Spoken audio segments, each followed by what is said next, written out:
It was too good to be true. Ravaged by injuries for the first half of the season, the Jazz rounded into the playoffs at near full strength.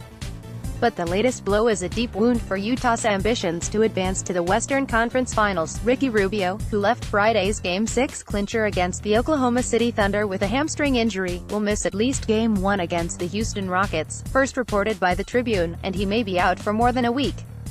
The Jazz already had a small margin for error against a top-seeded Rockets team that swept all 4 matchups in the regular season. Taking away Rubio, a veteran playmaker who shined in his first postseason appearance, has serious consequences for the Jazz, even though the team managed to clinch the series without him on the floor. After dealing with hamstring soreness late in the season, Rubio took an even-keeled approach to the news following an MRI on Saturday morning. "Never too high, never too low," he tweeted. That approach was good enough to win Game 6 against the Thunder, as Donovan Mitchell and Joe Ingles split most of the ball-handling duties and Mitchell scored 38 points. "Our motto all year has been next guy up and keep going from there," Mitchell said. "We all stepped up and I'm proud of the way we played." But on a night-to-night basis, Rubio's production could be much harder to replicate. The Spanish guard averaged 16.8 points, 7.8 assists and 8.6 rebounds per game in the series before Game 6. His Game 3 performance was the first franchise triple-double in the playoffs since 2001. He also made an impact defensively against Russell Westbrook, and the Jazz outscored the Thunder by 9 points per 100 possessions with Rubio on the floor.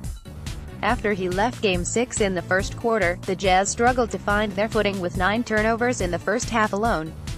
Eventually, Coach Quinn Snyder said he was able to streamline the offense to suit Mitchell and let him focus on attacking, as Utah ended up outscoring the Thunder 55-50 in the second half.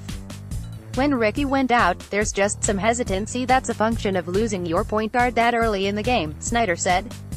"We just wanted to really simplify the second half and try to play to our strengths." Rubio's absence likely opens a starting spot for rookie guard Royce O'Neal, who plays off the ball.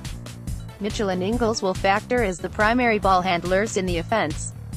It also opens up more time for bench guards, although that is more uncertain. Point guard Dante Exum saw his minutes decrease throughout the first round with turnover-prone possessions.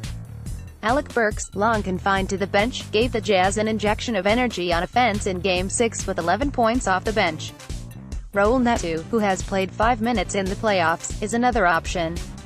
Whoever stays the floor will have their hands against the Rockets' backcourt, which is arguably the most dynamic duo in the league, James Harden and Chris Paul. The two have averaged a combined 48 points and 14 rebounds so far in the playoffs.